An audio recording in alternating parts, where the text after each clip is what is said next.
Captain Ethan Walker snatched the cleaning rag out of Claire Bennett's hands and threw it into the dirt at her feet. "This is a live fire range, not a janitor's closet," he snapped loud enough for every Marine on the line to hear him. "Pick that up and get off my range before you get somebody killed." The men laughed. Claire didn't move an inch. She looked right past him, out toward the gray mountains shimmering in the heat, and said something so quiet it stopped him cold. "Your rifles aren't the problem, Captain. The mountain is lying to you." Before we go any further, if you love stories about the people the world overlooks, the quiet ones who turn out to be the strongest in the room, please subscribe to this channel and stay with me all the way to the end, because this story only gets bigger from here. And do me one small favor. Leave a comment and tell me what city you're watching from right now, so I can see just how far this story travels tonight. Nobody at the Marine Corps Air Ground Combat Center paid any attention to Claire Bennett when she first walked onto the range that morning. Why would they? She wore a faded contractor's shirt 2 sizes too big, a base, a D, clipped crook to her collar, and she carried a plastic bucket full of rags and glass cleaner. To the men on the firing line, she was furniture. She was part of the base the way the fences were part of the base, or the water towers, or the cracked asphalt that baked under the desert sun.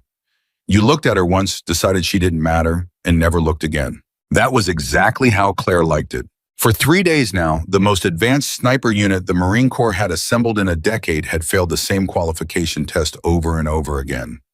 12 shooters, the best of the best, men and women who had put rounds through playing cards at 1,000 yards, who had spent years learning to breathe like the rifle was part of their own body. They had every advantage money could buy. Rifles machined to a tolerance finer than a human hair. Optics that cost more than a family car. Ballistic computers that swallowed wind speed, humidity, barometric pressure, spin drift, even the curve of the earth, and spat out a firing solution in less than a second.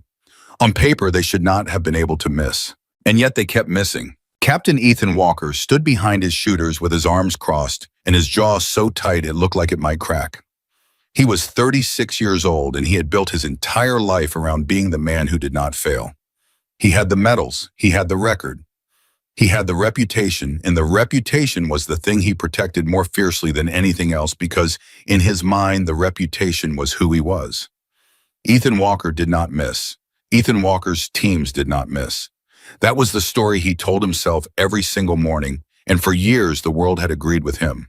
Now the world was disagreeing, one missed shot at a time. "Reset the line," Walker said. His voice was flat and cold. "We're going again." Lieutenant Rachel Morgan lowered her spotting scope and rubbed her eyes with the back of her wrist. She had been calling wind for the shooters for 3 days straight, and she was starting to feel like she was losing her mind. "Captain," she said carefully, "the numbers are right. I've checked them 100 times. The computer's right, the elevation's right, the dope is right, the rounds are just going somewhere else." "Rounds don't go somewhere else, Lieutenant," Walker said. "Shooters send them somewhere else." The comment landed like a slap. Down the line, a young corporal named Diaz flinched because he had been the last one to fire, and he knew exactly who the captain was talking about. Diaz was 23 years old, and he had cried in the shower the night before quietly so his bunkmates wouldn't hear him, because he was terrified that he was the reason the whole unit was going to lose its deployment. He had joined the Marines to be part of something bigger than himself, and now he lay awake at night, convinced he was the weak link that would break the chain. "It's not Diaz," Rachel said quietly. "Then who is it?" Walker turned on her. "Because from where I'm standing, I've got 12 of the best shooters in the Corps, the finest equipment the American taxpayer can buy, and a target the size of a car door that none of us can hit. So either the laws of physics have stopped working, Lieutenant, or somebody on my line isn't doing their job. Which is it?" Rachel opened her mouth, and then she closed it again because she didn't have an answer. Nobody had an answer. That was the whole problem. 3 days of the most disciplined shooting she had ever witnessed, and the targets at 1,800 yards, 2,100 yards, and 2,400 yards sat out there in the valley, untouched, gleaming and mocking, as if daring them to try again. And that was the moment Claire Bennett spoke up. She had been standing off to the side the whole time, wiping down a folding table that didn't need wiping, listening. Nobody had told her to listen. Nobody had told her anything because nobody had noticed she was there.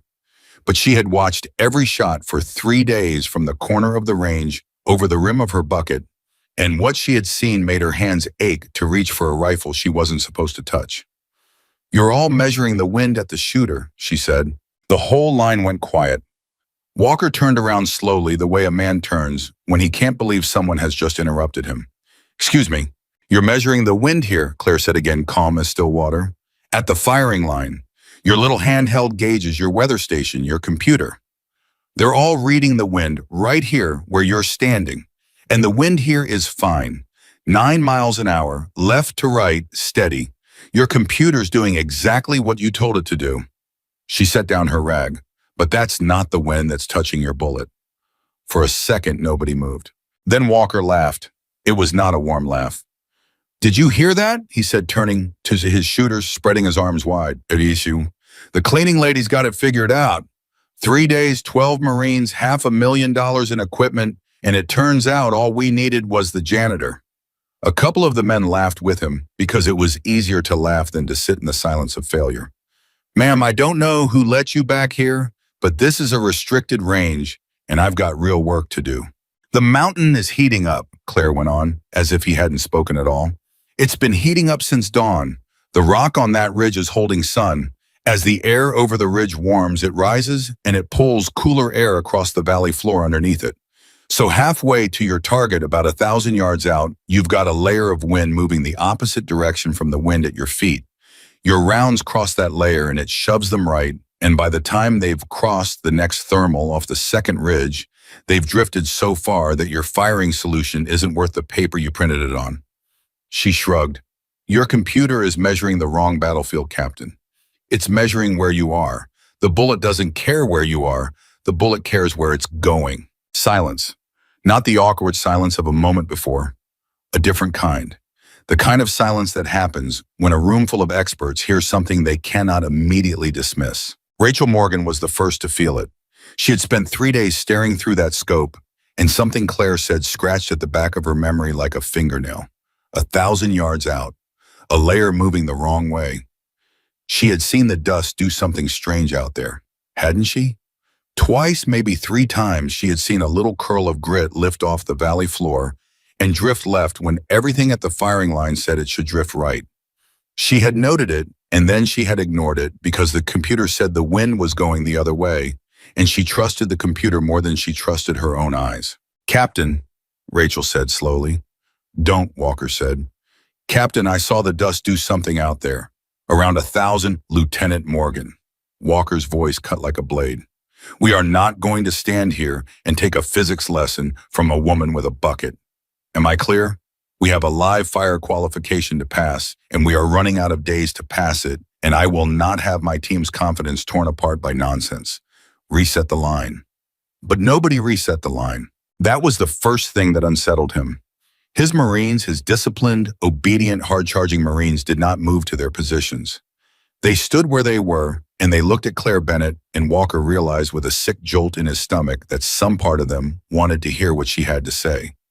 That they were desperate enough, humiliated enough to listen to a stranger with a plastic bucket.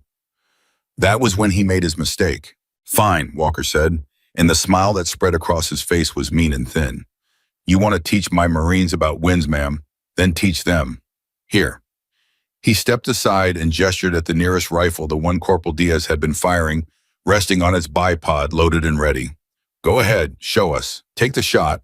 Hit the first target, and I'll personally clean this whole range for a month. But if you miss, you pick up your bucket, and you never set foot on my firing line again. Deal?" He expected her to shrink. He expected her to stammer, to back away, to say she was only trying to help, to apologize for wasting his time. That was what people did when Ethan Walker turned the full weight of his contempt on them. They folded. They always folded. Claire Bennett did not fold. She looked at the rifle. Then she looked at him. And something moved behind her eyes, something old and tired and very, very far away, like a door opening onto a room she hadn't visited in years. "No," she said. Walker blinked. "No, I'm not going to take a shot to win a bet, Captain." She picked her rag back up off the table. "I came here to clean a range. I told you what I saw because you've got 12 good kids out here beating themselves half to death over a problem that isn't their fault, and I couldn't watch it anymore. That's all. What you do with it is your business." And she turned to walk away. That should have been the end of it. That should have been the moment the story died, the moment the strange woman with the bucket disappeared back into the anonymous machinery of the base and was never thought of again. Walker would have preferred it that way. Every fiber of him wanted her gone, but Rachel Morgan couldn't let it go. "Wait," Rachel said. She stepped away from her scope and she crossed the line, and she stood in front of Claire blocking her path, and she looked at her the way you look at a puzzle whose pieces have suddenly impossibly started to fit together. "How do you know all that? About the thermal layer, about the ridge? Nobody just knows that. You don't learn that from a book. You learn that from doing it, from years of doing it." Claire held her bow for a long moment. "I read a lot," she said. "No," Rachel said softly, "you don't." And in that one small exchange, the whole shape of the day began to bend. Because Rachel Morgan had been raised by a father who taught high school science, and she had grown up learning to notice the difference between someone who had memorized an answer and someone who understood it in their bones. Claire Bennett had not recited facts. She had described the valley the way a person describes a house they have lived in. The heating rock, the rising column, the pull of cooler air underneath. She had not guessed at any of it. She had known it the way you know the sound of your own front door. "You've done this," Rachel said. "This exact thing. Long shots, hard wind terrain like this. You've done it for real." Walker felt the ground shifting under him, and he hated it. "Lieutenant, that's enough." "With respect, Captain," Rachel said, not taking her eyes off Claire. "It's not." The tension on that firing line could have been cut with a knife. 12 Marines, one furious captain, one civilian who wasn't acting like any civilian any of them had ever met, all frozen in a moment that felt like it was balanced on the head of a pin. Diaz had stopped breathing. Off to the side, a big gunnery sergeant named Cole, a man who had said maybe 4 words in 3 days, leaned forward almost without meaning to because something in his old, salt-worn instincts was telling him to pay attention. "Answer her," Cole said. His voice was gravel. "You've done this." Claire looked at the gunnery sergeant. There was something in his weathered face she recognized, a kinship of a certain kind of hard mileage, and it undid a little of the wall she kept around herself. "Yes," she said quietly, "I've done this. Where places I can't tell you about." The words landed on the range like a stone dropped in a still pond, and the ripples went out through every Marine standing there. Places I can't tell you about. There was only one kind of person who said a sentence like that and meant it, and it was not a person who cleaned floors. Walker felt his certainty cracking, and instead of listening to the crack, he did what men like Walker always do. He doubled down. "You know what I think," he said, stepping toward her, and his voice was loud now, performing for his Marines, trying to reclaim the ground he could feel slipping away. "I think you're a fantasist. I think you've read a few articles online, and you've watched a few videos, and you've convinced yourself you know something. I've met 100 people like you. Armchair warriors. People who talk about the trigger, but have never once had to pull it when it mattered." He was inches from her now. "So here's what's going to happen. You're going to pick up your bucket, and you're going to walk off my range, and you're going to leave the shooting to the professionals. Because the difference between you and me, ma'am, is that I've earned the right to stand on this line, and you're just a woman who cleans it." The words hung there, and something in Claire Bennett's face went very, very still. It was not anger. That was the thing that Rachel Morgan would remember later. The thing that told her everything she needed to know. It was not the flush of a person who had been insulted. It was the stillness of a person who had heard those words before in a colder place at a worse time from someone with far more authority than a Marine captain, and who had learned a long time ago that the only answer that ever meant anything was the one you gave without saying a word. "You've earned the right," Claire repeated softly. "That's right. How many people have you buried, Captain?" The question came out of nowhere, and it hit Walker like a fist. "What? How many," Claire said, "of your own people have you carried off a mountain wrapped in a poncho because you made a call and the call was wrong and they didn't come home?" Her voice never rose. If anything, it got quieter, and quieter was worse because everyone had to lean in to hear it and nobody could look away. "You want to talk to me about earning the right to stand on a firing line. So I'm asking, how many?" Walker opened his mouth and nothing came out. Because the honest answer was none. He had never lost anyone. He had a spotless record, a perfect career, a wall full of medals, and not one single ghost. He had always believed that made him the best. It had never once occurred to him until this exact second, standing across from this quiet woman with the bucket, that maybe it just meant he had never been tested at the place where being the best actually mattered. That's what I thought, Claire said, and she turned to leave again. But this time it was Diaz who stopped her. Young Diaz, the corporal, who had cried in the shower, who was carrying the whole weight of the unit's failure on his shoulders like a stone he couldn't put down. He stepped in front of her, and his voice cracked when he spoke, and he didn't care. Please, Diaz said. Ma'am, please. I've been telling myself for 3 days that I'm the reason we're going to fail. That I'm not good enough. That everybody else is a real Marine and I'm just pretending. His eyes were wet. If it's the mountain, if it's the wind, if it's not me, I need to know. I need to hear it from somebody who actually knows. Please. And that broke her. Not the insults, not the captain's contempt, not the challenge or the bet or the pride. It was the boy. It was a 23-year-old kid standing in front of her, begging to be told that his failure wasn't his fault, and Claire Bennett had spent years learning the hard way exactly how much damage a lie of self-blame could do to a young soldier. She had watched it destroy people. She had almost let it destroy her. She looked at Diaz for a long moment, and something in her surrendered. It's not you, son, she said gently. It was never you. Diaz's breath came out in a shudder, and he had to look away, blinking hard, and half the men on that line felt their own throats tighten, because every one of them knew that particular fear, the fear that you were the weak one, the fear that everyone else belonged and you were the fraud. Okay, Claire said. She let out a long breath, and something in her posture changed, the tiredness dropping away, replaced by something older and harder and more sure. Okay, here's what we're going to do. I'm not taking your shot, Captain. I'm not here to win your bet, but I'll do this. She pointed out at the valley at the 3 distant gleaming targets. Send Diaz back to the line, right now, and I'll call his wind, not your computer. Me. And if he doesn't hit that first target dead center first round, then I'll pick up my bucket and I'll walk off your range and you'll never hear from me again. But if he does, she let it hang. If he does, Rachel said, then you listen. All of us listen. Walker wanted to say no. Every ounce of his pride was screaming at him to say no, to throw this woman off his range, to reset the line and grind it out the way he always had. But he looked around at his Marines and he saw something in their faces that terrified him more than failure did. He saw hope. They wanted to believe her. And if he denied them that if he crushed that hope just to protect his ego, he would lose them, maybe not today, but soon, in the quiet way that Marines lose faith in a leader who cares more about being right than about bringing them home. One shot, Walker said, and his voice was tight. One, and when he misses, this ends. Are we clear? Crystal, Claire said. Diaz went back to the rifle so fast he nearly tripped. Rachel handed her spotting scope to Claire without being asked, and that small gesture, that instinctive act of trust from an officer to a stranger, was not lost on anyone. Claire took the scope, but she barely used it. She glanced through it once quickly, and then she set it down in the dirt and lay down flat on her belly beside Diaz in the prone close to him, close enough to speak low into the space between them, and she began to read the valley with her naked eyes. Don't touch the computer, she told him. Turn the screen off. It's lying to you, and I don't want it in your head. Diaz reached up and killed the ballistic display. Now breathe, Claire said. Slow. You're not shooting yet. We're just looking. You see the grass out there, middle distance, about 900, 1,000 yards.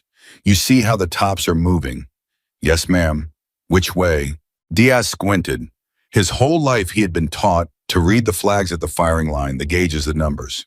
He had never been taught to read the valley itself, the living, breathing thing between him and the target.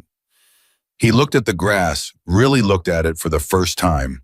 Left, he whispered. The grass is going left, but the flags here are going right. That's it, Claire said, and there was a warmth in her voice now, the warmth of a teacher watching a student see something for the first time. That's the layer. That's the whole thing right there.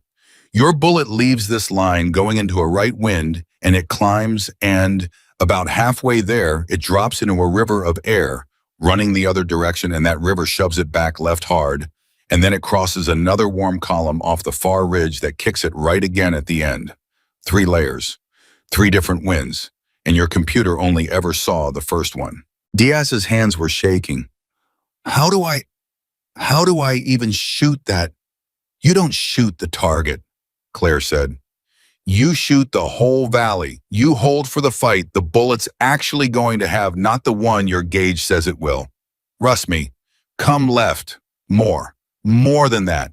It's going to feel insane. It's going to feel like you're aiming at empty desert 3 feet off the plate. Do it anyway. Come left 1 full mil and a hair. There. Hold it there. The whole range held its breath. Walker stood behind them with his arms crossed, his face a mask, but inside his chest his heart was hammering because he could see where Diaz was holding, and it was crazy. The kid was aimed a body width off the target into open dirt. Every instinct Walker had, every year of training, screamed that it was a wild miss. If Diaz sent that round now, he'd throw it clean into the mountain a car length wide, and this whole ridiculous circus would finally be over, and Walker could go back to being right. Part of him wanted that. Part of him, the ugly part, the frightened part, actually wanted the kid to miss just so the woman would be wrong. And in the space of one heartbeat, Ethan Walker got a good hard look at that part of himself, and he did not like what he saw. Wind's holding, Claire murmured. Grass is steady. This is your window. Breath out halfway, hold it. And when you're ready, you don't jerk it. You surprise yourself. Let the shot break on its own. Diaz's finger settled on the trigger. It's not you, Claire said one last time, so quiet only he could hear it. Whatever happens next, it was never you. The rifle cracked. For a full second, nobody moved, nobody breathed. 12 Marines and one captain and one woman with a bucket, all frozen in the longest second of their lives, watching a bullet they couldn't see travel 1,800 yards through 3 invisible rivers of wind. And then the target rang. Not the edge, not a graze. The dead flat, unmistakable clang of a round striking steel dead in the center, a sound they had not heard in 3 days. A sound so shocking that for a moment no one could quite believe they'd actually heard it. Rachel Morgan was already on her scope. Center, she breathed. That's a center hit. Oh my God, that's dead center. Diaz didn't move. He lay there behind the rifle with his eye still to the scope and his whole body trembling, and then a sound came out of him that was half a laugh and half a sob, the sound of a young man setting down a stone he had been carrying for 3 days. I hit it, Diaz said. I hit it, ma'am. I hit it. You hit it, Claire said, and she reached over and put a hand on his shoulder. That was all you, son.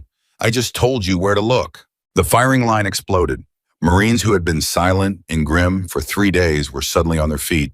And Cole, the old gunnery sergeant, was actually laughing, a deep barking laugh nobody had heard from him before, and Diaz rolled onto his back in the dirt and put both hands over his face, and the sound coming out of him now was pure release, the sound of a boy who had been drowning and had just felt his feet touch the bottom. And Captain Ethan Walker stood behind all of it alone and felt the whole architecture of his certainty come crashing down around him.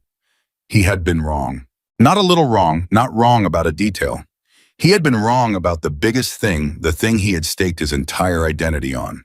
He had stood on that line and told a room full of people that the woman with the bucket didn't belong, that she was a fantasist, that she'd never pulled a trigger when it mattered. And she had lain down in the dirt next to a broken kid and fixed in 90 seconds a problem that had beaten his elite unit for 3 straight days. He walked over, slowly. The Marines went quiet as he approached because they all knew what this was. They all knew they were about to watch a proud man do the hardest thing a proud man can do. Claire got to her feet and brushed the dust off her knees and waited. How, Walker said. His voice was hoarse. It came out smaller than he meant it to. How did you know? Not the wind. I heard the wind part. How did you know it would work? How were you that sure? You held that kid a full body off the plate, and you were that sure. Claire looked at him for a long moment. Because I've missed before, she said. That's the only way anybody ever gets sure, Captain. You don't learn it from hitting. You learn it from the ones you missed, from the ones that cost you something you can't ever get back. Her jaw tightened almost imperceptibly. I've read a lot of wind in my life, but I only learned to read it right after it was already too late to matter. There was a weight in those words that silenced everyone. Walker heard it. He heard the grief buried underneath the calm, the thing she wasn't saying, the wound she was standing on top of. And for the first time in his career, Ethan Walker did not respond to a challenge with pride. He responded to a person with something like humility. Who are you? He asked. Really? Claire bent down and picked up her plastic bucket, and she looped the handle over her arm And for just a second, something crossed her face, something that looked almost like fear. The fear of a person who has spent years being invisible and has just in one impulsive act of mercy for a crying kid made herself visible again. "I'm the woman who cleans your range," she said, but nobody on that line believed it anymore. Rachel Morgan certainly didn't. She stood there with her spotting scope hanging from her hand, watching Claire Bennett walk toward the edge of the range with her bucket over her arm, and her mind was racing through everything she had just witnessed, cataloging it the way she'd been trained to catalog evidence. The way Claire moved, the way she dropped into the prone fluid in automatic, no hesitation, no adjustment, like her body had done it 10,000 times. The way she'd read the valley, the way other people read a book they'd written themselves. The way she'd said, "Places I can't tell you about, and how many have you buried, and I only learned to read it right after it was already too late." Those were not the words of a contractor. Those were the words of an operator carrying a ghost. "Ma'am," Rachel called out. Claire stopped, but she didn't turn around. "You said you'd stay if he hit it," Rachel said. "You said we'd listen. All of us." "Well," she glanced at Walker, and Walker, to his credit, gave a small, defeated nod, giving her the floor. "He hit it, so we're listening. Don't walk away yet. There are 2 more targets out there. 2,100 yards, 2,400, and we've got a qualification to pass in 2 days. And half these Marines are about to get on a plane to the other side of the world into terrain that does exactly what you just described, and you're the only person we've ever met who can teach them how to survive it." Her voice caught. "So please, please don't get back in that truck and disappear, whoever you are, whatever you're running from. Stay, just for 2 days. Teach them, and then you can go back to being invisible, I swear, and none of us will ever say a word about it to anybody." Claire stood very still with her back to them, and in that moment a war was going on inside her that not one of them could see. Because staying meant being seen, and being seen was the one thing Claire Bennett had promised herself she would never do again. She had built a whole life out of not being seen. A small apartment off base, a quiet job, a name that wasn't quite hers, years of it, years of keeping her head down and her hands busy, and her ghost locked in a room she never opened, because the last time she had let herself matter, the last time she had let people depend on her, she had made a call, and the call had been wrong, and people she loved had not come home. And she had decided in the wreckage of that the safest thing she could ever do for anybody was to stay far, far away from them. But there was a crying kid on that line who had just felt his own worth come back to him. And there were 11 more just like him about to fly into a place that would test them exactly the way she had once been tested, in exactly the way that had broken her. And she knew, standing there with her bucket over her arm, that if she got in the truck and drove away, and those kids came home in ponchos because nobody taught them to read the wind, that the computers couldn't see, she would carry that too. She would add them to the room.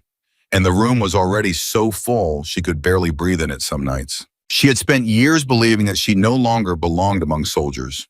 But the truth, the thing she had been hiding from since the day she disappeared, was that the not belonging was its own kind of lie. She belonged among them more than she belonged anywhere. She just couldn't forgive herself for it. 2 days, Claire said finally. She still hadn't turned around. "I'll give you 2 days." The relief that went through that firing line was almost physical. "But I have conditions," she said. And now she did turn, and her eyes were clear and hard again. All business, the tiredness burned off. "You don't ask me who I am. You don't ask me where I've been. You don't run my name. You don't pull my file. You don't call anybody about me. I teach these kids to read a battlefield, and when I'm done, I walk off this base and you forget I was ever here. Those are the terms, all of them or none of them." She looked directly at Walker when she said it. And Walker, who 20 minutes ago had thrown her rag in the dirt and called her a fantasist, who had built his whole life on the belief that he had earned a right, this woman had not looked back at her and understood dimly that he was being offered a gift he did not deserve by a person carrying a burden he could not imagine. "Deal," he said. "Say it," Claire said, "in front of your Marines. Say you won't run my name." Something passed over Walker's face. A hesitation. Just a flicker of it, gone almost as fast as it came, and probably nobody noticed it, but Rachel Morgan, who noticed everything, and who filed it away with a small, cold feeling in her stomach that she couldn't quite name. "I won't run your name," Walker said. Claire held his gaze for one more second. Then she nodded once and set her bucket down in the dirt for good. All right, she said and rolled up her sleeves. Then let's go teach you how to see. What none of them knew, what not one of those 12 Marines standing on that sun-baked range could have possibly guessed, was that the promise Walker had just made was already broken. Because 2 hours earlier, before Claire Bennett ever walked onto that range with her bucket, before she'd said a single word about the mountain lying to them, Captain Ethan Walker had already noticed the contractor who moved like an operator, and something about her had bothered him, itched at him the way a name on the tip of your tongue itches. And Ethan Walker was not a man who let things itch. So he had done what came naturally to him. He had made a quiet phone call to a friend in another office, and he had asked that friend to look into a base contractor named Claire Bennett, and he had hung up and forgotten about it. That call was at this very moment moving through channels far above the pay grade of anyone on that firing line. It was pinging against records that were supposed to stay sealed. It was lighting up a name in a system that had been quiet for a very long time. And somewhere in an office with no windows, in a door that locked from the inside, a phone was about to ring on a desk belonging to people who had spent years making very sure that the woman now standing on that range would never ever be found. Claire Bennett had walked out of her old life and buried it as deep as a person can bury anything. She had given up everything to disappear, and she had, just out of nothing more than the simple inability to watch a good kid drown in a lie about his own worth, done the one thing that would drag it all back to the surface. She didn't know it yet. She wouldn't know it for a while.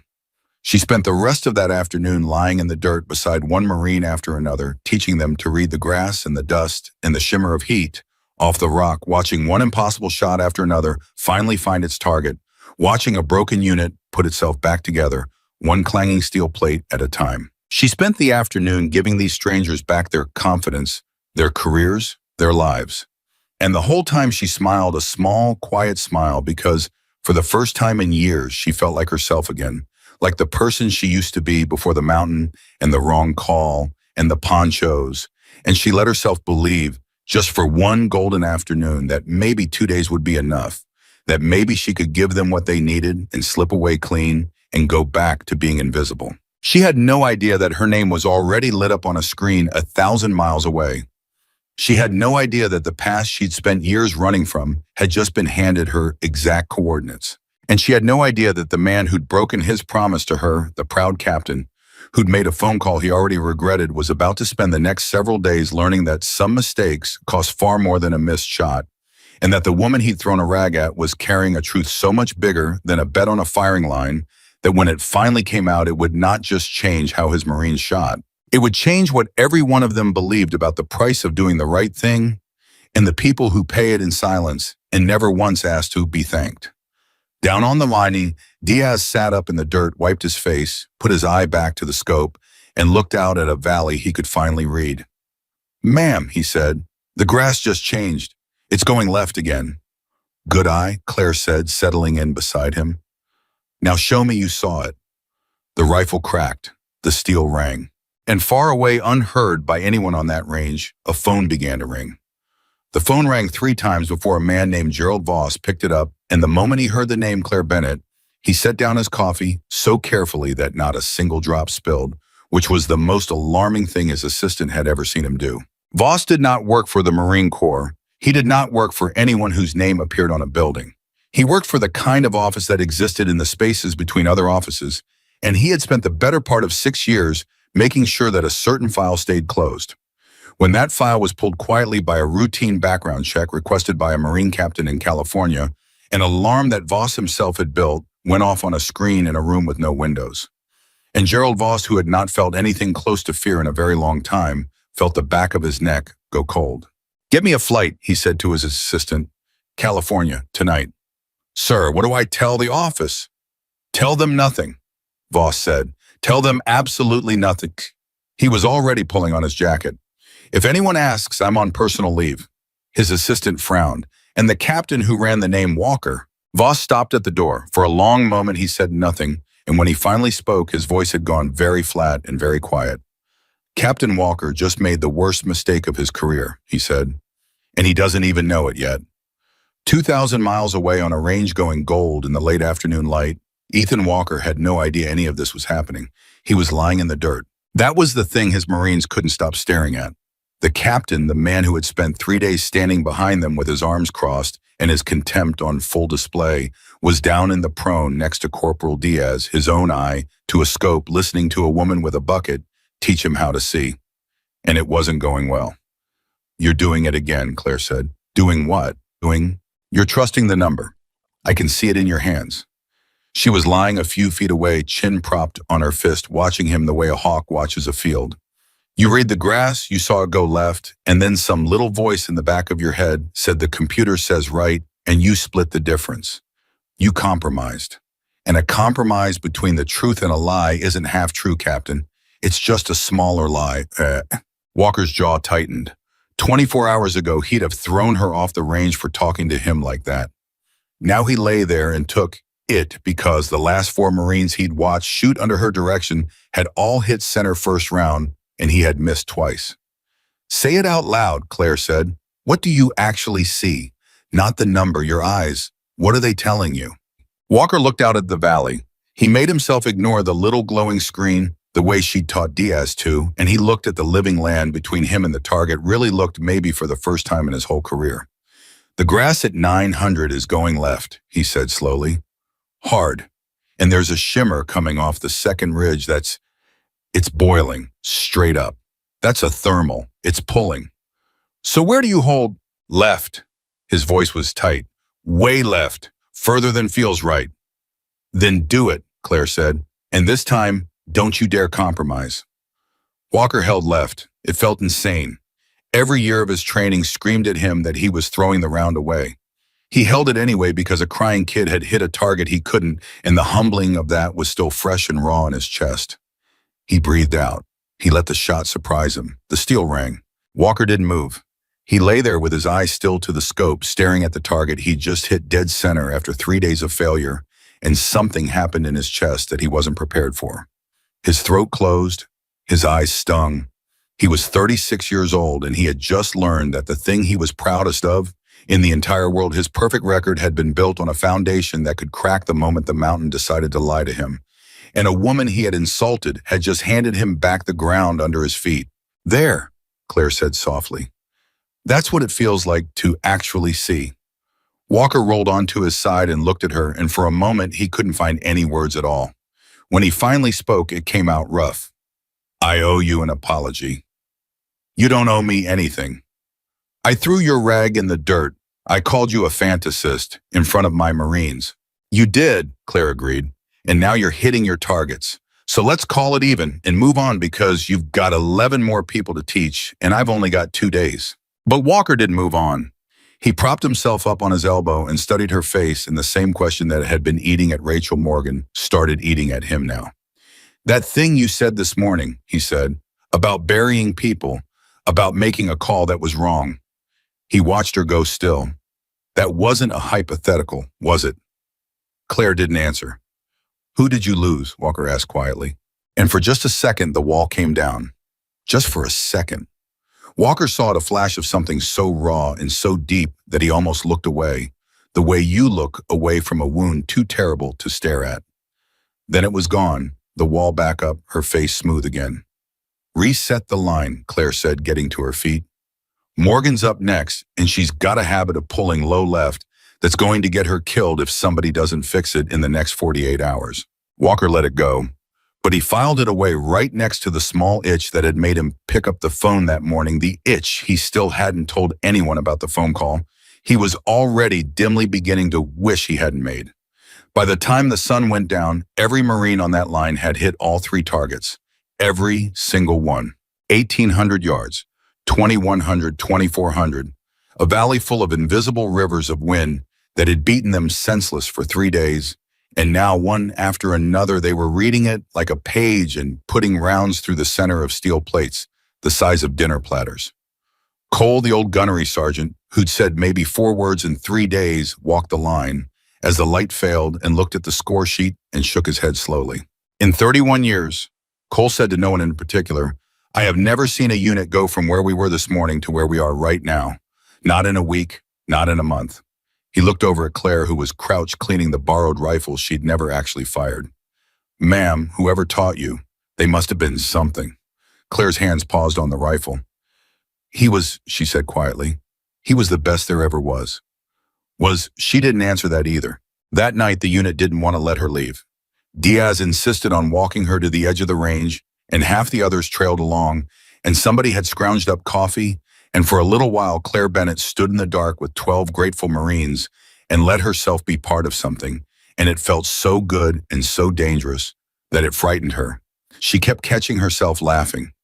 She kept catching herself telling a story, starting to say something that began with a place she couldn't name and biting it off just in time. She had spent years starving for exactly this, the warmth of people who did what she used to do, and she'd forgotten how hungry she was until she was suddenly unexpectedly being fed. Rachel Morgan watched her the whole time, not unkindly. Rachel liked her. That was the complicated part. But Rachel's father had taught her to notice things, and she was noticing. And the more she noticed, the more certain she became that the woman standing in the dark drinking coffee with a bunch of Marines was one of the most highly trained human beings any of them had ever met. It wasn't just the shooting, it was everything. The way Claire had positioned herself without seeming to, so that her back was never to the open desert. The way her eyes swept the tree line at the range's edge, every few minutes, automatic, ceaseless, a habit no contractor ever built. The way she'd flinched just barely when a truck backfired out by the motor pool and then covered it so fast that Rachel almost doubted she'd seen it. That was a combat flinch. Rachel had seen it in men coming home from bad places. You didn't get that from cleaning ranges. Can I ask you something? Rachel said when the others had drifted a few feet away. You can ask, Claire said. I might not answer. The way you dropped into the prone this morning. First time. No hesitation, no adjustment. Your body just knew. Rachel kept her voice low, gentle, not accusing. I've been trying to teach recruits to do that for years. It takes hundreds of reps before it stops being a thought and starts being a reflex. Thousands before it's that clean. She paused. Where'd you get your thousands, Claire? Claire looked at her over the rim of the coffee cup, and Rachel saw her make a decision, saw her weigh the truth, and the lie saw her land somewhere carefully in between. I told you, Claire said. I read a lot. You keep saying that, Rachel said softly, and every time you say it, we both know it's not true. And you know I know. So why do you keep saying it? Something flickered across Claire's face.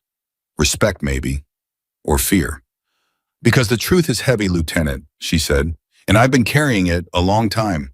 And if I set it down even for a second, even for a good reason, I'm not sure I'll ever be able to pick it back up and disappear again. Her voice dropped. And I need to disappear. You have no idea how much I need to disappear. From what? Claire didn't answer. From who? Rachel pressed, and something in Claire's stillness told her she'd hit close to the bone.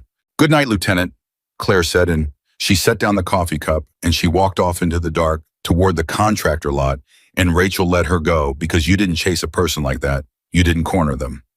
But Rachel stood there a long time after the taillights of Claire's old truck had disappeared, and she thought about combat flinches and clean-prone drops in places I can't tell you about. And she made herself a quiet promise that she was going to figure out who Claire Bennett really was, not to expose her, but because Rachel had a bad feeling, a cold feeling low in her gut that whatever Claire was running from was a lot closer than Claire thought. She had no idea how right she was, because at that exact moment, a plane carrying Gerald Voss was descending through the dark toward an airfield 90 miles from the base, and Gerald Voss was reading by the light of a small lamp, a file that officially did not exist. And the file had a photograph in it, and the photograph was of a much younger Claire Bennett in a uniform standing in a place with mountains behind her, smiling at someone off camera. And under the photograph was a date, and next to the date was a single word stamped in red. Deceased. Claire Bennett was not supposed to be alive. That was the thing Voss kept coming back to as the plane dropped through the clouds. Officially, on every record that mattered, Claire Bennett had died 6 years ago, and Gerald Voss was one of a very small number of people on Earth who knew that the death certificate was a lie, and that the woman it was written for was very much alive, and that keeping her that way alive and buried and forgotten was the single most important secret he had ever been asked to protect. Because Claire Bennett didn't just know how to read wind. Claire Bennett knew things. Things about a mission that went wrong. Things about the people who'd made it go wrong, and the ones who'd covered it up afterward, and the men who'd let good soldiers die to protect a lie. She was the only living witness to something that a great many powerful people had spent 6 years and a great deal of money making sure would never see daylight. And now a Marine captain in California had gone and pulled her name. Voss closed the file. He looked out the window at the lights of the desert coming up to meet him. And he thought about the two ways this could go, and he thought about the men he answered to, the ones who would not want Claire Bennett found, and he thought about what those men typically did with problems. And for the second time that day, Gerald Voss, who had not been afraid in years, felt afraid. Because he had spent 6 years protecting Claire Bennett, and he was not at all sure that the people flying in behind him wanted to protect her at all. The next morning, Claire came back. Walker didn't think she would. He'd half expected the old truck to be gone, the contractor slot filled by someone else, the whole strange episode revealed as some kind of collective sunstroke. But at 0600 sharp, there she was, walking onto the range with her sleeves already rolled up. No bucket this time, just a woman with an old canvas bag over her shoulder and a look on her face like she'd decided something in the night. "Day 2, she said. "We're not shooting yet. Everybody down. We're going to learn to see in bad light first, because when you deploy, half your shots are going to come at dawn or dusk when the thermals are the worst. And if you can only read a valley in perfect daylight, you're going to die in the gray." Nobody argued. They dropped where she pointed, and they learned. And it was during that second morning, lying in the dirt, watching these Marines soak up everything she gave them, that Claire made the mistake that would change everything. It was such a small thing. Diaz was struggling to read a fast-moving low thermal, and to explain it, Claire reached into her old canvas bag and pulled out a battered range card, hand-drawn, laminated soft at the corners from years of handling. She used it to sketch out the way heat moved off a slope, and Diaz got it instantly, and she smiled and started to put the card away. And Rachel Morgan saw the back of it, just for a second, just a flash. But on the back of that laminated card, faded but legible, was a unit insignia. And Rachel Morgan, who noticed everything, who had spent a decade studying the small, proud symbols that soldiers carry, went absolutely cold, because she recognized it, and it was not a symbol that any normal person should have been carrying on a range card, and it was not a symbol that belonged to anyone who was supposed to still be alive. Rachel said nothing. Not then. But her heart was hammering, and she spent the rest of the morning stealing glances at Claire Bennett and running the pieces together in her head faster and faster, the flinch and the prone and the wind and the places she couldn't name. And now that insignia and the picture that was forming made her want to grab Claire by the arm and drag her off the base and hide her somewhere no one would ever look. Because if that insignia meant what Rachel thought it meant, then Claire Bennett wasn't just a former operator carrying a ghost. Claire Bennett was a ghost. At the lunch break, Rachel caught Walker alone by the ammo shed. "Captain," she said, "I needed to talk to you, away from the others." "What is it?" Rachel hesitated, and then she asked the question that had been forming in her gut all morning, the question she almost didn't want the answer to. "This morning, yesterday, did you do anything about her report, her run, her anything? Because I need to know, and I need you to tell me the truth." Walker's face did something complicated, and Rachel's stomach dropped because she'd been a Marine long enough to know exactly what a guilty face looked like. "Captain," she said slowly, "what did you do?" "It was before I knew," Walker said, and there was a defensiveness in his voice that made it worse. "Yesterday morning, before any of the shooting, something about her bugged me, the way she moved. I made a phone call, just a background check. Routine. I asked a buddy in another office to run her name. He saw Rachel's face and hurried on. It's nothing. It's a base contractor background check. People run those every day. It doesn't mean anything." "You promised her," Rachel said, and her voice was shaking now. "In front of all of us. She made you say it out loud. She said, 'Don't run my name,' and you said, 'I won't run your name,' and you'd already done it." "I didn't know," Walker said. "Rachel, I swear to God, when I made that promise, I'd forgotten I'd even called. It was routine." "There is nothing routine about that woman," Rachel hissed. "Don't you get it? Whatever she's running from, you just told it exactly where she is." She grabbed his arm. "Who did you call? Which office? I need a name right now, because we might still be able to kill it before it goes anywhere." But even as she said it, Rachel knew it was already too late. Because 90 miles away, Gerald Voss was standing in a rental car in a gas station parking lot, and he was on the phone, and the person on the other end of the phone was one of the men he answered to, and that man had just said something that made Voss's blood run cold. "You don't need to do anything about it, Gerald," the man said in a smooth and pleasant voice. We've got people closer than you. They're already moving. You just sit tight and let the professionals handle the Bennett situation, and everything will be cleaned up by tonight. Voss gripped the phone so hard the plastic creaked. Cleaned up how? Now, Gerald, you know better than to ask that. She's a witness, Voss said. She's a protected witness. There are rules. There are no rules that survive an active exposure, the man said, and all the pleasantness had drained out of his voice, and what was left underneath was flat and gray and terrible. A Marine captain pulled her name. It's in the system now. That means she's a liability now, and liabilities get resolved. You of all people know how this works. You've resolved a few yourself. A pause. Unless you're telling me you've developed a conscience, Gerald, this late in the game, have you? Voss stood in the parking lot with the phone against his ear and the desert wind moving through the empty lot, and he thought about the young woman in the photograph smiling at someone off camera with a red word stamped over her life. And he thought about 6 years of protecting her, keeping her buried, keeping her safe, and how somewhere in those 6 years the job had stopped being a job and started being the one clean thing he had left. And he thought about what he was and what he'd done, and how a man like him didn't get to have a conscience, didn't deserve one, and how it was probably going to get him killed anyway. No, Voss said. No conscience. I was just asking. Good, the man said and hung up. Voss lowered the phone.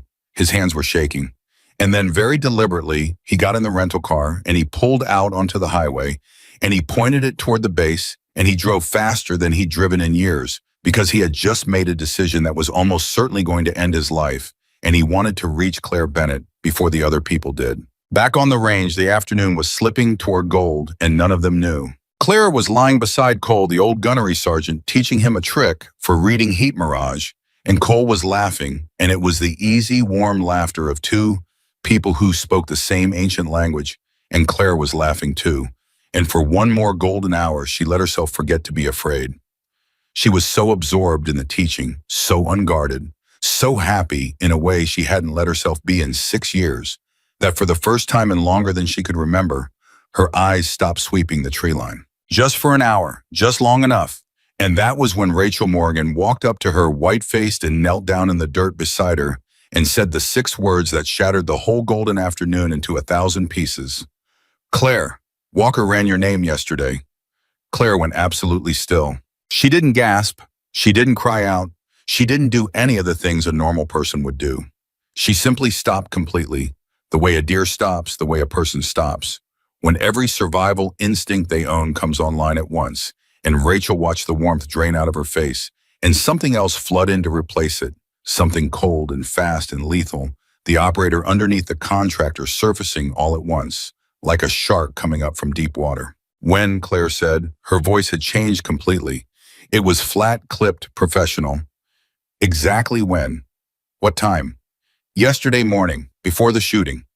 He says it was routine, a background of which office, boy. He wouldn't say the name. He said it was a friend, and Claire was already moving. She rolled up out of the prone in one fluid motion, and she was on her feet with the canvas bag over her shoulder before Rachel had even finished the sentence, and her eyes were sweeping the tree line, now sweeping the ridge, sweeping the road, sweeping everything, all the vigilance of the last 6 years, snapping back into place a full day too late. Claire, wait, Rachel scrambled up after her. Talk to me. Who are you? Who's coming? What did we do? Claire turned and looked at her, and for just a moment underneath the operator, Rachel saw the person again, saw the grief and the exhaustion and the terrible loneliness of a woman who had given up everything to stay hidden and had just watched it all come apart because she couldn't bear to let a crying kid keep believing he was worthless. You didn't do anything, Claire said. I did. I let you see me. Her voice cracked just slightly. I knew better. God, I knew better. I've known better for 6 years. She closed her eyes for a half a second, and when she opened them, the operator was fully back, cold and total. Listen to me, Lieutenant, very carefully. In the next few hours, some people are going to come to this base. They're going to be very polite. They're going to have very good credentials. They're going to say they're here about a security matter, and they're going to ask about a contractor named Claire Bennett, and everything they say is going to sound completely reasonable. She grabbed Rachel's shoulder. Do not help them. Do not tell them where I went. Do not tell them anything.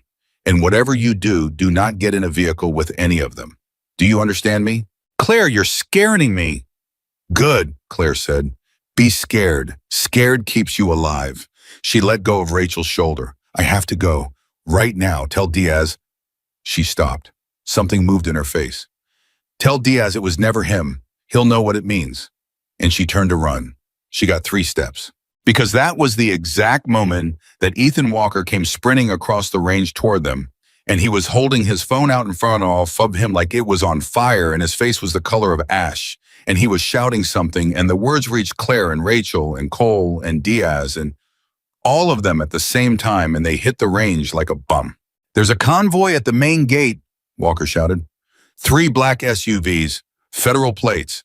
They're asking for a contractor named Claire Bennett, and they've got a Marine Corps escort, which means somebody up the chain cleared them, which means this is real. And Claire, he stopped in front of her, gasping, and the guilt on his face was a terrible thing to see. Claire, the gate guard, says they're already through. They're on the base. They're coming here, and I did this. I did this. I made the call, and I did this, and I am so. How long? Claire said. What? How long until they reach this range? Claire said in that flat, lethal voice. Look at your phone, your buddy at the gate. Ask him how long. Walker looked at his phone with shaking hands and typed and waited an eternity that was really only 4 seconds, and then the answer came back and the blood drained the rest of the way out of his face. 4 minutes, he whispered. Maybe 5. And Claire Bennett, former special operations sniper, protected. Witnessed a dead woman walking, looked out at the road and then at the ridge, and then at the 12 terrified Marines she'd spent 2 days teaching to see, and she made a calculation, fast and cold and complete, the same kind of calculation she'd made 6 years ago on a mountain, the same kind of calculation that had cost her everything. Except this time she wasn't going to get it wrong. All right, she said quietly. All right, listen to me all of you, and listen fast because we don't have time for me to say it twice. They gathered around her, 12 Marines and 1 captain, the very people who 2 days ago had laughed at the woman with the bucket now hanging on her every word like it was the only thing keeping them alive. Because they understood, all of them, in the space of those 2 days, exactly what they'd found in her and exactly what they were about to lose, and not one of them was willing to just stand there and watch 3 black SUVs drive it away. You don't know me, Claire said. That's the story. When they get here, you have never heard of Claire Bennett. There was a contractor who cleaned the range, and she quit yesterday, and you don't know where she went. That's all any of you know. You stick to it no matter what they say, no matter what they threaten, no matter what they promise. Because the second any of you knows anything, you become useful to them, and you do not want to be useful to these people. Am I clear? No, Diaz said. His voice was breaking. No, ma'am, you can't just leave. We'll protect you. There's 12 of us. We're United States Marines. We'll... Diaz. Claire took his face in both her hands, and her eyes were fierce and wet. The best thing you can do to protect me is to not know me. Do you understand? The most heroic, the bravest, the hardest thing you will ever do is to stand right here and look those men in the eye and tell them you never met me. That's how you saved my life. Not with a rifle, with a lie. Can you do that for me? Diaz was crying openly now, the way he had in the shower, but this time he wasn't ashamed of it. Yes, ma'am, he choked out. Yes, good. She let go of his face. She looked at Rachel. You were right about all of it. You were right from the first minute, and you were kind enough not to say it out loud. Thank you for that. She looked at Cole. 31 years, Gunny. You take care of these kids. And finally, she looked at Walker, and Walker braced for the anger. He deserved the fury of the accusation. It didn't come. You made a mistake, Claire said quietly. A bad one. But you also lay down in the dirt and let a stranger teach you how to see when your pride was screaming at you not to. And a man who can do that, who can be that wrong and still choose to learn, that's a man worth following. So follow it. Keep learning. Keep being wrong out loud when you have to be. That's the whole job. She almost smiled. You're going to be a better leader than I ever was. Walker couldn't speak. His eyes were burning. And then faint but growing, they all heard it. The sound of engines. Coming up the range road. Getting closer. That's my cue, Claire said. She turned toward the ridge, toward the broken country behind the range, where no vehicle could follow the country. She'd spent 2 days teaching these Marines to read, and she took one step toward disappearing back into the life she'd built and lost, and would now have to build all over again somewhere new. Somewhere no one knew her name. And then a car came flying up the range road from the wrong direction.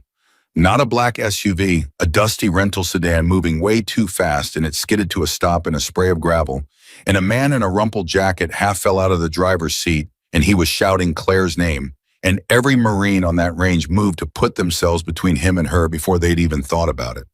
Claire froze. Because she knew that voice.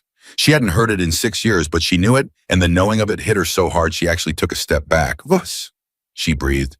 Gerald Voss stood there in the gravel, out of breath, his hands up to show they were empty, 6 years older and gray, and afraid the man who had faked her death and buried her and kept her safe, the man she had never expected to see again as long as she lived. Claire, Voss gasped. The people in those SUVs, they're not here to bring you in. He swallowed. They're here to make sure you stay dead. And I drove 90 miles to tell you that I'm not going to let them, and that after 6 years of being the man who kept you in the ground, I would very much like just this once before the end to be the man who gets you out. The engines were close now, very close. And Claire Bennett stood between the man who'd buried her and the 12 Marines she'd saved, with the sound of her executioners coming up the road, and understood that the past she'd run from for 6 years had finally completely run her down. The 3 black SUVs came around the last bend in the range road and rolled to a stop 40 yards out, and for a moment nothing happened at all. And that nothing was the most frightening thing any of the Marines had ever felt. Because the vehicles didn't rush. They didn't screech to a halt.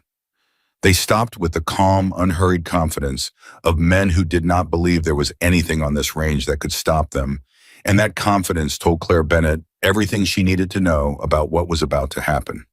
Voss, she said without taking her eyes off the SUVs. How many? 6, Voss said. He'd moved to stand beside her, and his voice was low and fast. 2 per vehicle at least, maybe 8. They're not Federals, Claire, whatever the plates say. The plates are real, but the men aren't. They're contractors, the kind that don't have names. He swallowed. They came to make it look like an accident. A car crash off the mountain road tonight, probably. A contractor who'd been drinking. Tragic. Closed casket.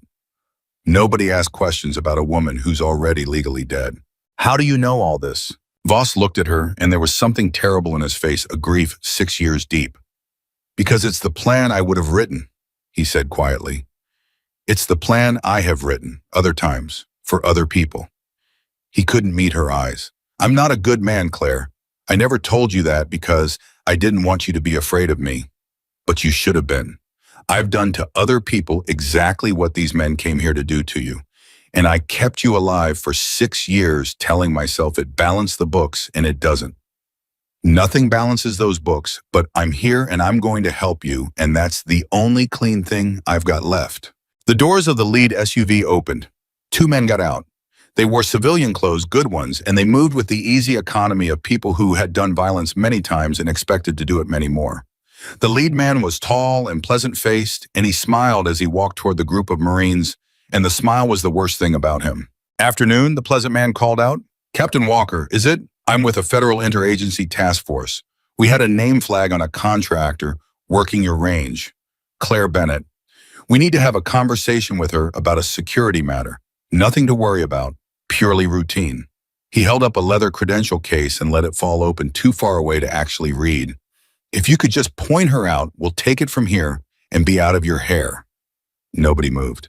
12 Marines stood in a loose arc, and without a single word passing between them, without any order given, they had drifted into a formation, shoulders squaring, spacing, widening bodies, angling, the ancient instinct of soldiers closing ranks around one of their own. Claire and Voss were behind them now. The Marines were in front, and the pleasant man's smile flickered just slightly as he registered it. There's no contractor here by that name, Walker said. His voice was rock steady, and Claire, listening from behind him, felt something crack open in her chest because 2 days ago, this man had thrown her rag in the dirt, and now he was lying to armed men to save her life. We had a contractor quit yesterday, didn't give a reason, cleaned out and left. I couldn't tell you where she went. Is that right? The pleasant man said. That's right. See, that's interesting, Captain, because the gate log shows a contractor badge for Claire Bennett scanning onto this range at 0558 this morning.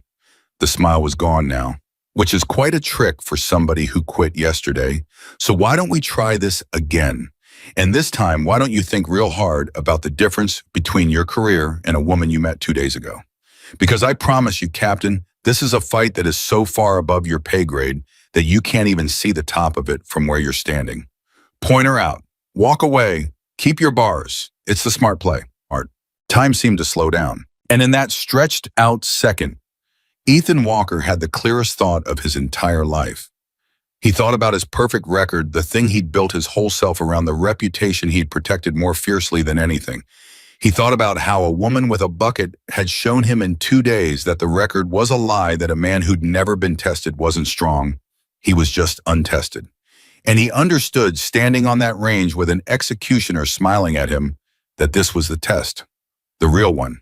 The one that actually mattered.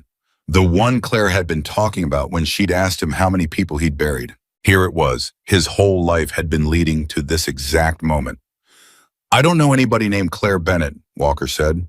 The pleasant man's face went cold. And that was the moment Diaz stepped forward. I don't know her either, Diaz said, his voice shaking but his chin up. Never met her. Me neither, said Cole, the old gunnery sergeant, folding 31 years of arms across his chest. Never heard the name, said Rachel Morgan. And then it went down the line, one Marine after another, 12 voices, some steady and some trembling, but every single one of them lying. Every single one of them putting their careers and maybe their lives on the line for a woman they'd known for 48 hours. And Claire Bennett stood behind them and listened to it and felt something she had not felt in 6 years, something she thought she'd lost forever on a mountain a long way from here. She felt like she belonged to something again. I don't know her. Never seen her. Don't know the name. 12 times, 12 Marines, a wall of them. The pleasant man stopped smiling entirely. You're making a mistake, he said, and his voice had gone flat and dead. All of you. You think you're being loyal. You think you're protecting somebody, but you don't know what she is. You don't know what she did. He raised his voice so it carried to all of them. Ask her sometime. Ask her about the mountain. Ask her about the 11 men who didn't come home because of a call she made. Ask her how many mothers got a folded flag because Claire Bennett decided she knew better than her orders. She's not a hero you're protecting. She's a coward who ran. She's been hiding for 6 years because she can't stand to look at what she did. And you're all about to throw your lives away for her. He looked past them straight at Claire. Isn't that right, Claire? Tell them. Tell them about the mountain. Tell them what you really are. And Claire Bennett stepped out from behind the wall of Marines. She walked to the front of them, past Walker, past Diaz, and she stood there in the open where the man could see her, and Rachel wanted to grab her and pull her back. But there was something in Claire's face that stopped her decision, a surrender to the truth that had been 6 years coming. He's right, Claire said quietly. The Marines went still. There was a mountain, Claire said. She wasn't talking to the pleasant man anymore. She was talking to the Marines, to Diaz, to the kids she'd taught to see. 6 years ago, my team was in it, deep in country we weren't supposed to be, and doing work that officially never happened. 11 men, my brothers, and I was on the glass calling the shots, reading the wind, because that's what I did. I was the one who saw the whole battlefield. Her voice was steady, but her hands had started to shake. And the mission wasn't what they told us it was. Command sent us in after a target, and halfway through I saw it. I saw that the intelligence was wrong, that the man we were sent to kill wasn't the man they said he was, that somebody up the chain had cooked the whole thing, sent us in to take out someone who was actually working for us to cover up something dirty, something with money in it, something rotten all the way to the top. She took a breath. And I had a choice, she said. I could pull the trigger, complete the mission, follow my orders, and help murder a man to protect a lie. Or I could refuse. And I refused. I called it off. I aborted on my own authority against direct orders because I would not put a round through an innocent man to protect the people who lied to us. Her voice broke just slightly, and they made us pay for it. The extraction that was supposed to be there wasn't there. The support we were promised evaporated. We got hung out on that mountain to die, all 12 of us, punishment for a call I made, And by the time we fought our way off it, 11 of my brothers were dead. 11 Imam, and I was the only one who walked off. Silence. Total absolute silence. So he's telling you the truth, Claire said, nodding toward the pleasant man. 11 men didn't come home because of a call I made. That part's real. He just left out why they died. They didn't die because I was a coward. Her eyes came up and they were burning. They died because I wouldn't be a murderer. And the people who sent us in to die spent the last 6 years making sure I'd take the blame, making sure I was legally dead so I could never testify, making sure the story you all heard is that Claire Bennett got her team killed. And I let them. I let them because I was so broken, so buried in the guilt of being the one who lived that I thought maybe I deserved it. I've spent 6 years believing maybe I deserved it. She looked at the pleasant man. But I don't deserve it, she said, and her voice was steel now. I never did, and I'm done being dead so that murderers can sleep at night. The pleasant man's hand moved toward his jacket, and a dozen things happened at once. Voss shouted a warning. Cole and 2 other Marines surged forward, and Claire Bennett, 6 years out of the fight, but with reflexes that never left, moved faster than anyone on that range had ever seen a human being move, and she was not moving toward the man she was moving toward. The borrowed rifle still lying on its bipod at the firing line, the one she taught them all on, and she had it in her hands and up on target before the pleasant man had fully drawn his weapon. Don't, Claire said. She had the rifle trained on him, not aimed at his center, aimed precisely deliberately at the hand reaching into his jacket. You know what I am, Claire said very quietly. You just told all of them. So you know that at this distance, with this rifle, I don't miss. I can take the hand before you clear the holster. I can take all 6 of you before your friends in the other trucks get their doors open. You know I can. It's why they sent so many of you. So here's what's going to happen. You're going to take your hand out of your jacket, slowly empty, and you're going to understand that the math on this range just changed because you didn't come here to fight 12 Marines and a sniper. You came here to make a scared woman disappear quietly, and that woman isn't here anymore. The pleasant man froze with his hand half inside his jacket. There's 6 of us, he said, but his voice had changed. There's 12 of them, Claire said, nodding at the Marines who had spread out now low and hard and ready, and 1 of me, and every one of these Marines can put a round through a playing card at 1,000 yards because I spent 2 days teaching them how. You want to do this on a Marine range? In broad daylight, with a dozen witnesses in uniform who now know exactly who you are and exactly what you came to do. She shook her head slowly. You're not cleanup men anymore. The second you drew, you stopped being an accident and started being a firefight. And a firefight on a military base isn't something even your bosses can bury. So think real hard about the difference between your career and a woman you came here to kill.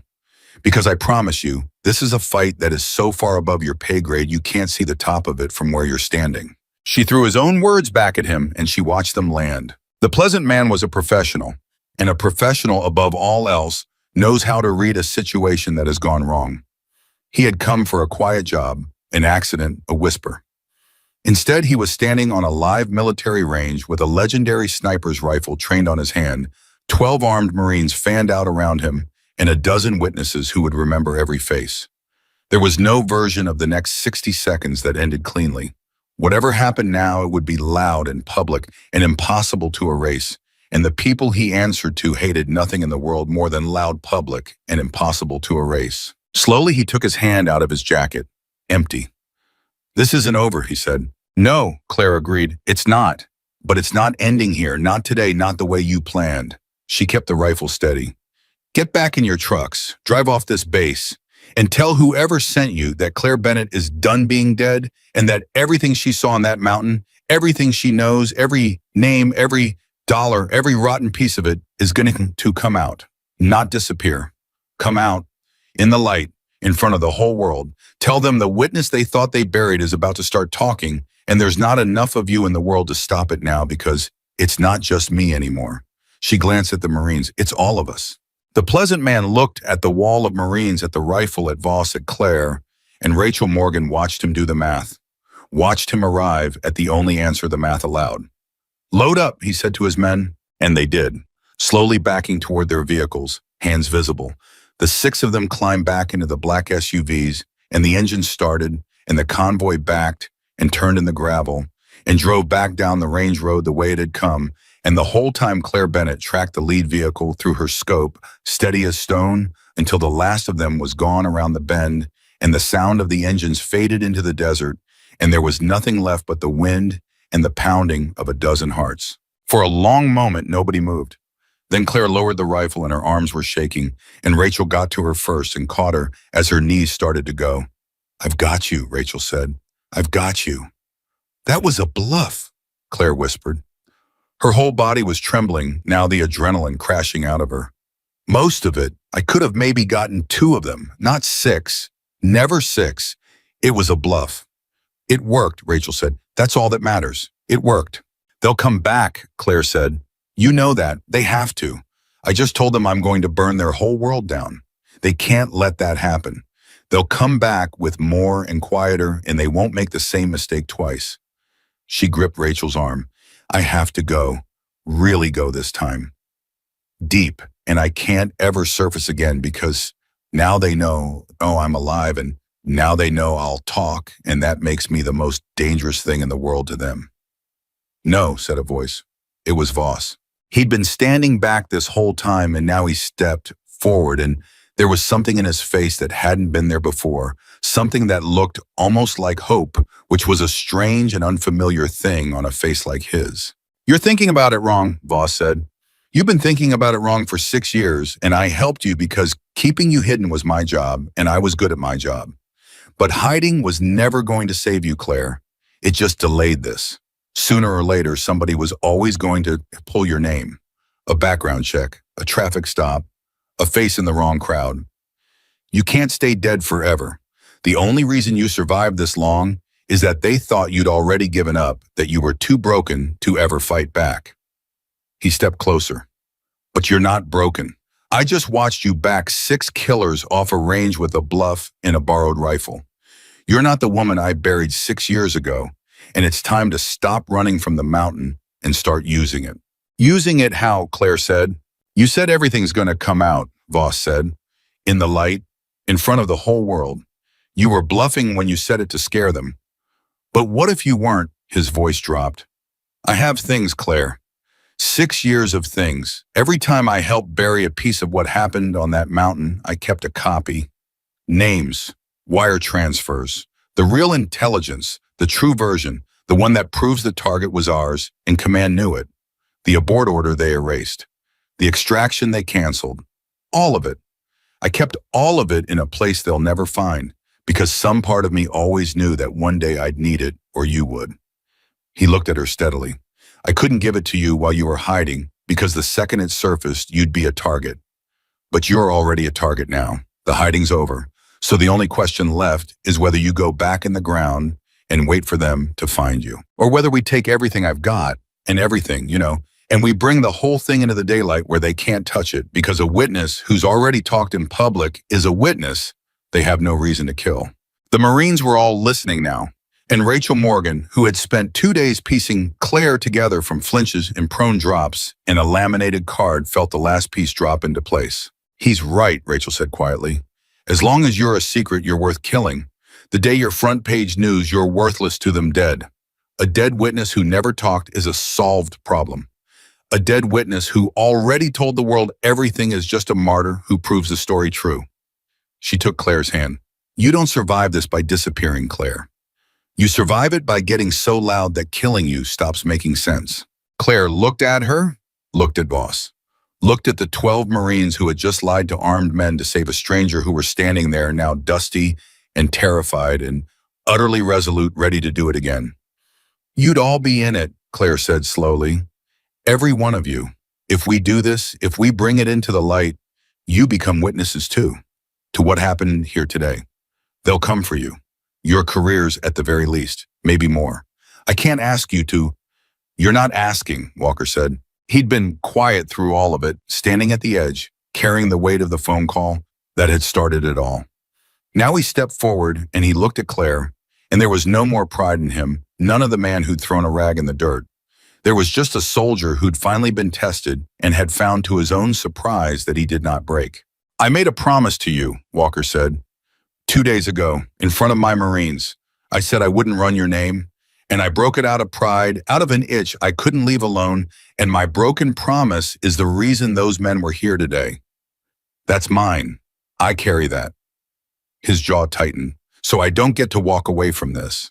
I don't get to say it's too dangerous. I put you here. The only thing I can do now, the only way I make it right, is to stand between you and them for as long as it takes to end it. He looked at his Marines. And I know I'm not the only one. No, sir, said Diaz. You're not. Not even close, said Cole. Rachel didn't say anything. She just tightened her grip on Claire's hand.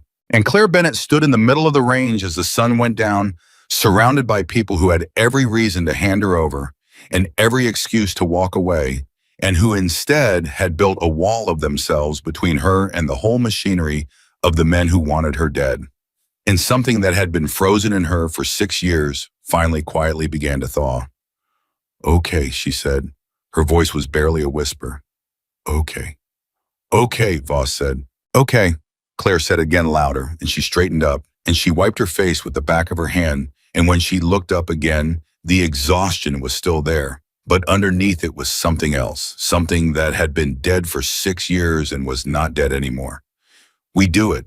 We bring it into the light, all of it, every name, every dollar, every lie. We drag it out where the whole world can see. She looked at Voss.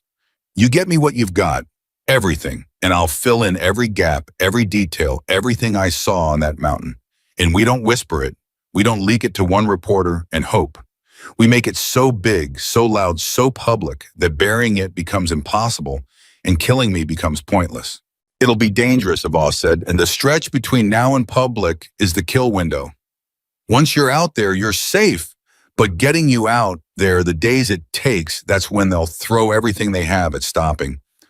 Us, that's when it gets ugly.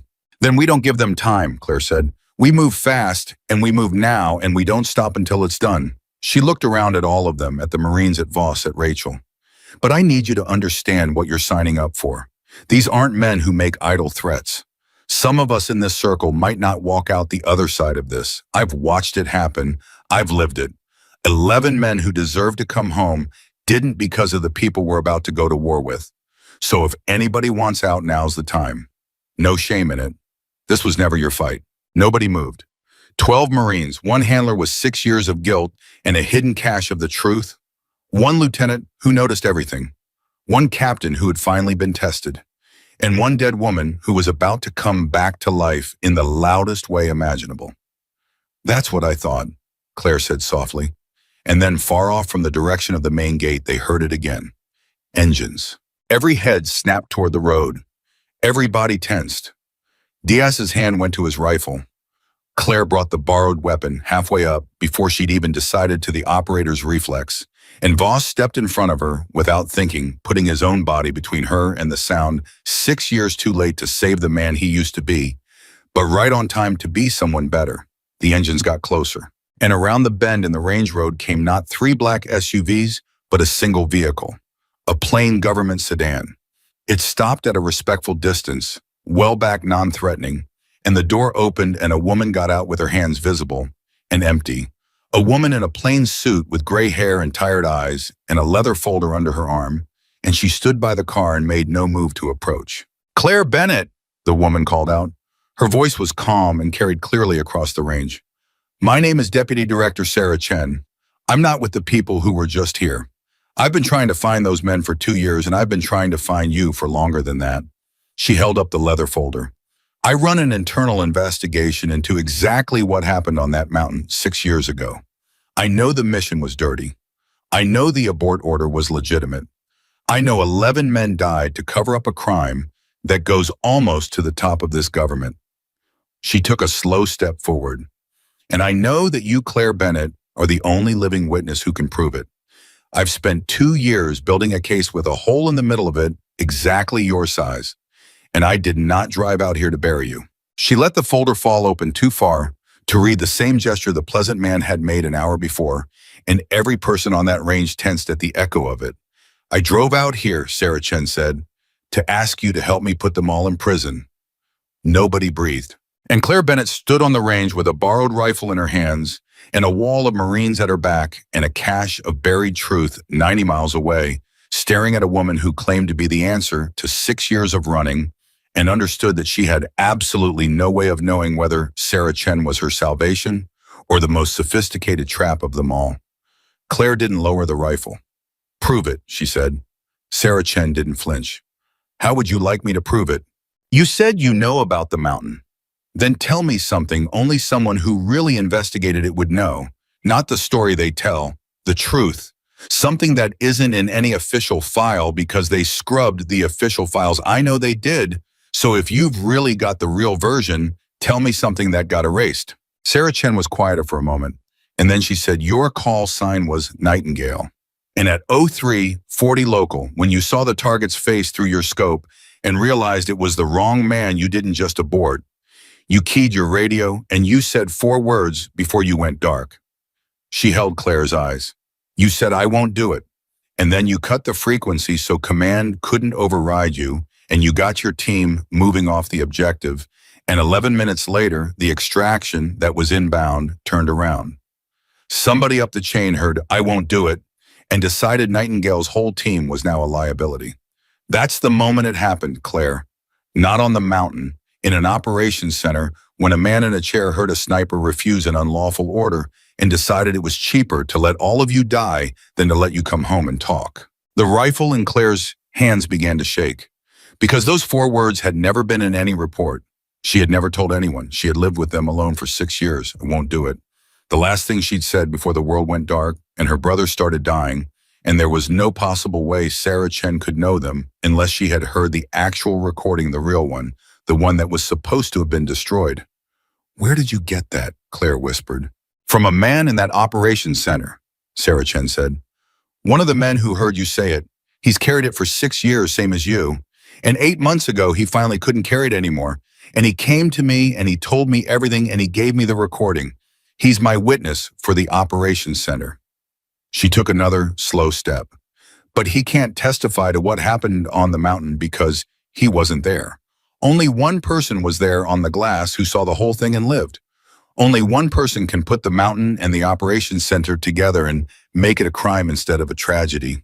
Her voice softened. "I have half a case, Claire. I've had half a case for 2 years. You're the other half." Slowly, Claire lowered the rifle, but she didn't set it down. "Voss," she said without turning around, "what do you think?" Gerald Voss had been staring at Sarah Chen the entire time, and his face had gone through several colors, and now it settled on something grim. "I think she's telling the truth," he said quietly. "I think she's exactly who she says she is. And I think that might be the most dangerous thing about her." He stepped forward. "Deputy Director Chen, you've been running this investigation for 2 years, which means the people you're investigating have known about you for 2 years, which means every move you make, they see coming. And you just drove a government sedan onto a Marine base to make contact with a witness they've spent 6 years trying to erase an hour after they sent a team here to kill her." His voice hardened. "So either you don't know they were here today, which means your operation is dangerously blind, or you do know and you came anyway and you led them straight to her. Either way, Deputy Director, your arrival didn't make Claire safer. It made her a bullseye." Sarah Chen's tired eyes flickered. "You're Voss," she said. "Gerald Voss, the handler. You're in my file. You're supposed to be one of them." "I was," Voss said. "For a long time. I'm trying something different this week." "He's the one who kept me alive," Claire said. "For 6 years. He faked my death. He's on our side." "Then he'll understand," Sarah Chen said, "why I have to say what I'm about to say." She looked back at Claire. "He's right. My coming here made you a target in the short term. I know that. I hated doing it. But I did it anyway because the alternative was worse. Because 2 days ago, when Captain Walker's background check lit up your name, it didn't just alert the men who came to kill you. It alerted me too. I've had a flag on your identity for 2 years, waiting, praying you were still alive.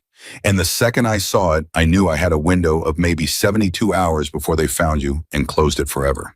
So I made a choice. I could stay hidden and safe and keep building my careful, quiet half a case for another 2 years while they hunted you down. Or I could burn my own cover drive out here in the open and try to reach you before they finish the job. She spread her hands. I chose you, Claire. I lit myself up like a flare to get to you first.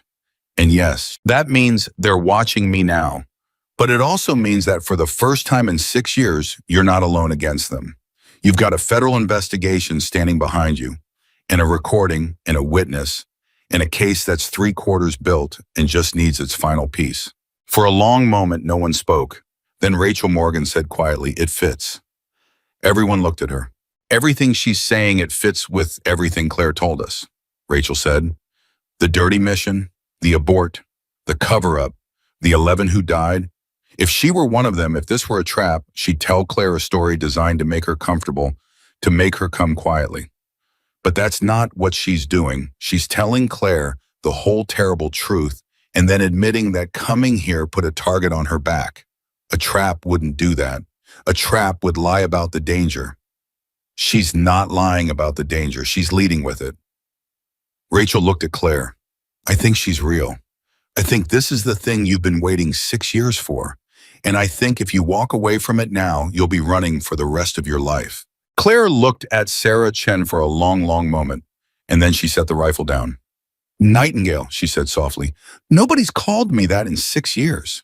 She let out a breath that seemed to come from somewhere very deep. "All right, Deputy Director, let's say I believe you. Let's say you're exactly who you claim to be. What happens next? Walk me through it.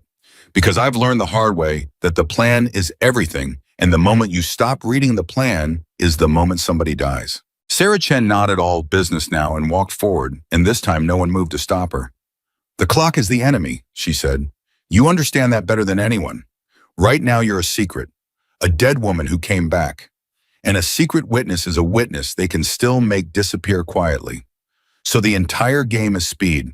We have to get your testimony recorded, sworn, and corroborated, and then we have to get the whole thing public all at once before they can react. The dangerous stretch is between now and public. Voss called it the kill window, and he's right. Once it's out, once the recording and your testimony and Voss's documents are all in the daylight together, killing you accomplishes nothing. But in the days between, they will do anything, and I mean anything, to stop us from getting there." "How long?" Claire asked. "To public." "If everything goes perfectly," Sarah Chen said, 72 hours. "I have a federal grand jury I can convene on an emergency basis. I have a judge I trust. I have 3 reporters at 3 different outlets ready to publish the moment I give the word, so they can't kill the story by killing one journalist. And I have a safe location prepared." She paused. "But it only works if we have all 3 pieces in the same place at the same time.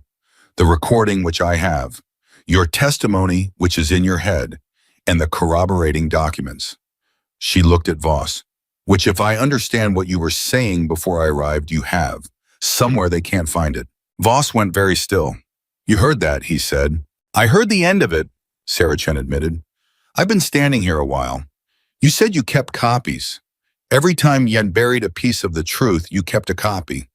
Names, wire transfers, the real intelligence, the abort order, they erased." Her voice was almost reverent.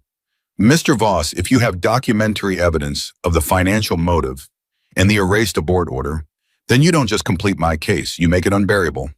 A recording can be called fabricated. A witness can be called unstable. But wire transfers and erased orders in writing from a source inside the machine, that's the kind of evidence that ends careers and starts prison sentences." She swallowed. "Where is it?" And that was the moment Voss hesitated, just for a second. But Claire saw it and Rachel saw it, and something cold went through both of them. "Voss," Claire said slowly, "where is it?" Voss looked at her, and there was an agony in his face that hadn't been there before, and when he spoke, his voice had dropped so low they had to strain to hear it. "It's in a safe deposit box," he said, "in a bank, 90 miles from here, in a town called Kettleman." He closed his eyes. "And there's something I have to tell you before we go one step further, Claire, because if I don't tell you now and you find out later, you'll never trust another word out of my mouth, and you'll be right not to." He opened his eyes. "The reason I know how their cleanup plans work, the reason I could tell you they'd make it look like a car crash, it's not just because I've seen it done." His voice cracked. "It's because 6 years ago on that mountain, I wasn't just your handler afterward. I was in the operations center.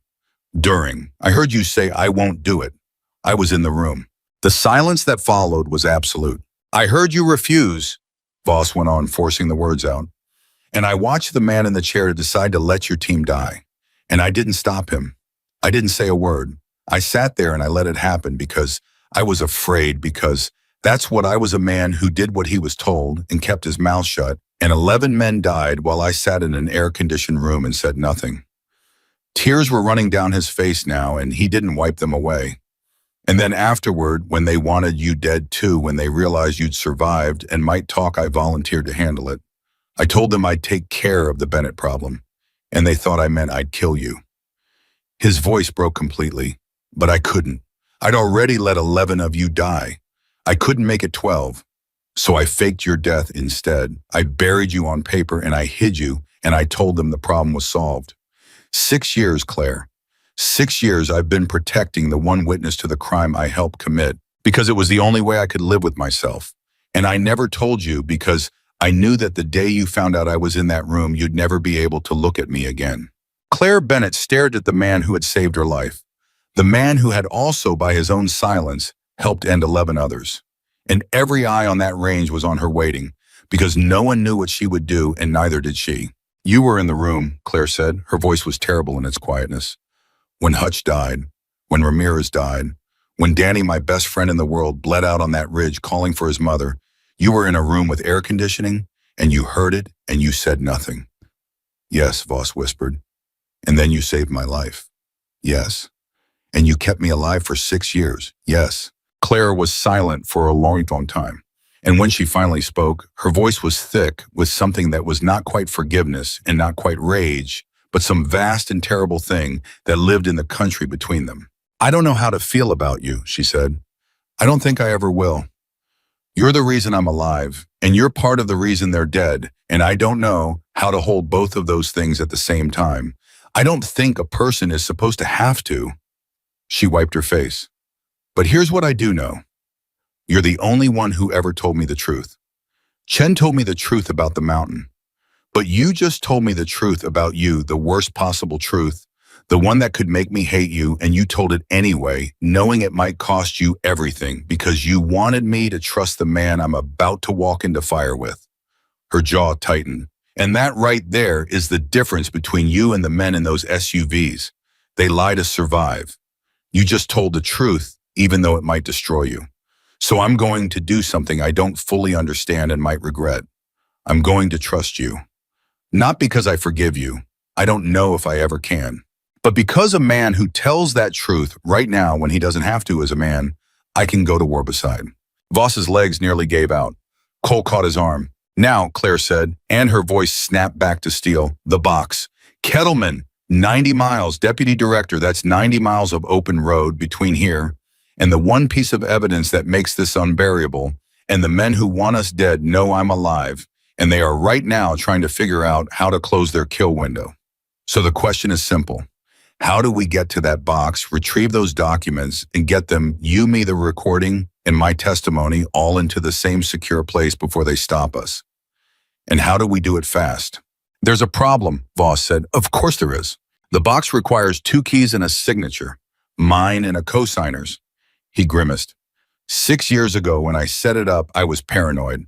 I didn't want to be the only one who could open it in case something happened to me and the truth died with me. So I named a second signatory, someone I trusted, someone who was already dead on paper so no one would ever think to look for her as a co-signer. He looked at Claire. Your name, your dead name is on that box. You're the co-signer. I put your name on the one piece of evidence that can save you 6 years ago because some part of me always knew this day was coming, and I wanted to make sure that when it did, you'd be able to save yourself. Claire stared at him. You've been protecting me for 6 years, she said slowly. And part of protecting me was making sure that when the day came, I wouldn't need you to be alive to finish it. Yes, Voss said quietly. If they'd killed me any time in the last 6 years, that box and everything in it would still be waiting for you. You just wouldn't have known it existed. He almost smiled. I was a coward in that mountain, Claire. I've spent 6 years trying to be one thing that isn't a coward. That box is it. Sarah Chen stepped in. Then this is actually simpler than I feared, she said, though her voice was tight.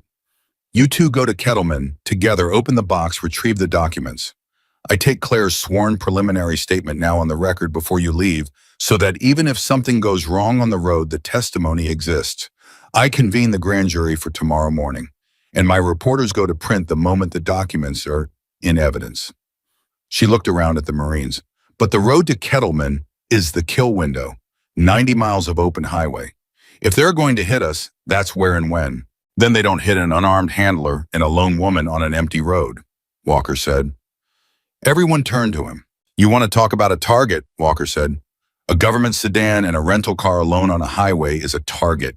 But that's not what's going to make this drive. He looked at his Marines, and something had changed in him completely. Now the last of the old proud captain burned away, replaced by something harder and truer. What's going to make this drive is a convoy. Us. All of us. 12 Marines who can each put a round through a playing card at 1,000 yards because Claire Bennett spent 2 days teaching us how riding escort every single mile from here to Kettleman and back. You want to make an accident happen on an empty road, that's easy. You want to make one happen in the middle of an armed Marine convoy in broad daylight with a dozen witnesses and long guns on American soil. He shook his head slowly. That's not an accident anymore. That's a war. And these men aren't ready for a war. They came for a whisper. Captain, Sarah Chen said carefully, you'd be putting your Marines directly in the line of... My Marines volunteered an hour ago, Walker said. 12 times. You heard them. I don't know her. Never met her. They already picked their side. All I'm doing now is giving them the mission. He turned to his men. But I'm not ordering this. This is off the books. This is nothing any regulation covers. And if it goes wrong, there's no medal, there's no honor, there's just trouble, the kind that ends careers and maybe worse. So I'm asking, same as she asked you an hour ago, anybody who wants out. Sir, Diaz said, with respect, ask us something hard. And the whole line laughed, a rough, tight, adrenaline-soaked laugh, the laugh of frightened people who have decided to be brave together. And Claire Bennett stood in the middle of it and felt her throat close because 6 years ago, she had walked off a mountain, believing she would never again be part of something like this. Never again be surrounded by people who would stand in the fire beside her. And here it was, the thing she'd mourned, come back to life around her when she least deserved it and most needed it. Okay, Claire said, and her voice was rough. Okay, Deputy Director, take my statement, fast. Voss, you and I are in the middle vehicle. Walker, you build the convoy. However you build it, but I want eyes on every ridge and every overpass between here and Kettleman, because that's where a long shot comes from. And I taught these kids to read exactly the kind of terrain a shooter would pick. She picked the rifle back up. And I'm not riding in the middle unarmed. If somebody's going to try a long shot on us, then they'd better understand that there's a long shooter riding right back, and I have not lost a single thing I knew 6 years ago. The next 20 minutes were controlled chaos. Sarah Chen set a recorder on the hood of her sedan, and Claire Bennett gave her preliminary statement, standing on the range as the light went orange. And it was the first time in 6 years she had said any of it out loud to someone official. Mission, the wrong target, the 4 words, the abort, the extraction, that never came, the 11 names, and she said each name slowly and clearly, Hutch and Ramirez and Danny and all the rest, so that the recording would carry them, so that whatever happened on the road to Kettleman, her brothers would finally officially be more than a lie. And the Marines stood in a loose circle around her while she did it, not because they were ordered to, but because none of them could stand the idea of her saying those names alone. When she finished, Sarah Chen turned off the recorder with a hand that was not entirely steady. That's the case, she said quietly. That's 2 years of my life right there, finally whole. Whatever happens now that recording exists, and I've got 3 copies going, 3 directions, the second I get signal. She looked at Claire. You just did the bravest thing I've ever seen anyone do, and you did it standing in a parking lot. Now let's go get the part that puts them in prison. They rolled out at dusk. Walker built the convoy the way Claire told him to, a rolling box of vehicles, staggered eyes assigned to every quarter of the sky in every rise of ground. Claire and Voss rode in the middle vehicle with Rachel driving, and Claire in the back with the rifle across her lap. And every mile of that highway, she read the terrain the way she taught them the overpasses, the ridge lines, the places a shooter would choose, and she called them out one by one so the Marines could put eyes on each before they reached it. For 40 miles, nothing happened. For 40 miles, Claire let herself begin to hope, just a little, that the show of force had worked, that a dozen armed Marines really had turned the math against them, that the men who'd come for a whisper had decided a convoy was too loud. And then at mile 41 at 19:07 hours, with the last light draining out of the sky and Kettleman still 49 miles away, Rachel Morgan's voice came sharp and low over the radio. Overpass, 12 o'clock, 2 miles out. There's a vehicle stopped on it, parked crossways, and there's something on the guardrail. A pause, and when she came back, her voice had changed. Claire, there's a man lying prone on that overpass. He's got a rifle, and he's already in position. Claire brought her scope up and found the overpass and found the shape on it, and her blood went to ice. Because she knew that silhouette, she knew that position. She knew from the way the shooter lay and the way the barrel sat and the patience of a man who'd set up early and waited, that this was no cleanup contractor with a pistol under his jacket. This was a sniper, a real one, waiting on the one road they had to take. And he'd chosen his overpass exactly the way she would have. "Everybody stop," Claire said into the radio, and her voice was so calm it frightened them. Right now, full stop. Nobody rolls into his kill zone. The convoy braked hard, all of its staggered vehicles halting in a rough line half a mile short of the overpass, and Claire was out of the middle vehicle before it had fully stopped, low moving to the shoulder with the rifle using the vehicle's engine block for cover, the way she'd taught them, the way 6 years of hiding had never made her forget. "Talk to me, Morgan," she said. "He hasn't fired." Rachel said, "Scope steady on the overpass. He's just holding. Why isn't he firing?" "Because he's smart," Claire said grimly, settling into the prone behind the engine block.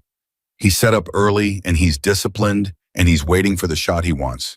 He knows we'd stop the second we saw him, so he's not trying to hit a moving convoy. He's playing a longer game. He's going to wait us out, because he knows something we know too." She swallowed.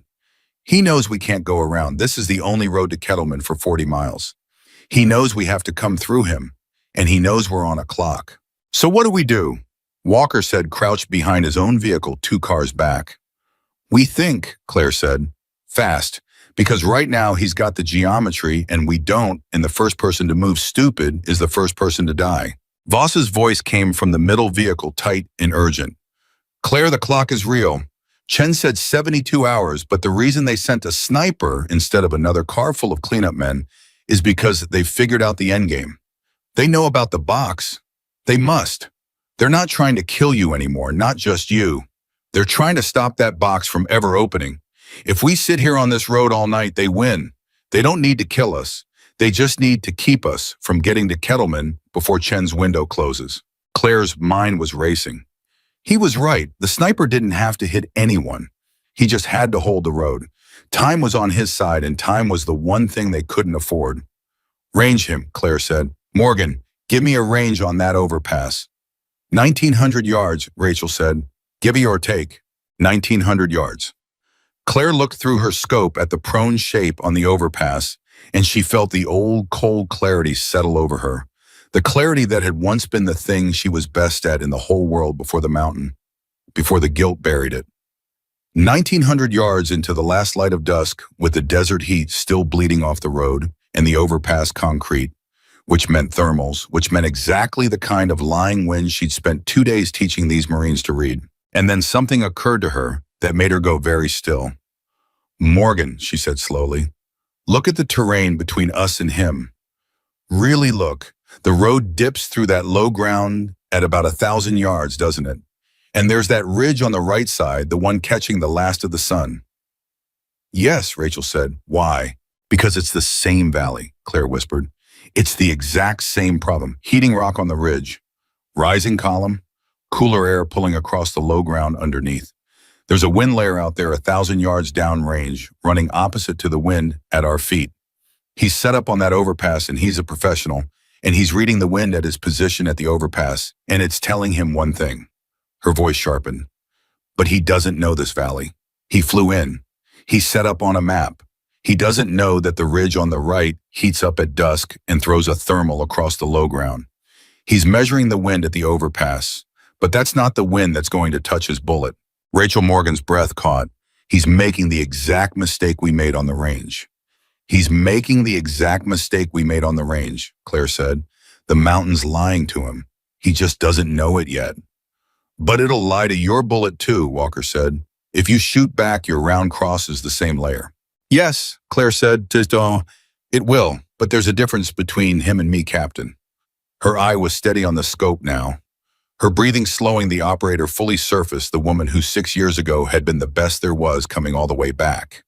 He doesn't know the layer is there, so he's going to hold for the wind at the overpass. And when he finally takes his shot, the valley is going to shove his round somewhere he doesn't expect, and he's going to miss. But I know the layer is there. I've read this exact valley for 2 days.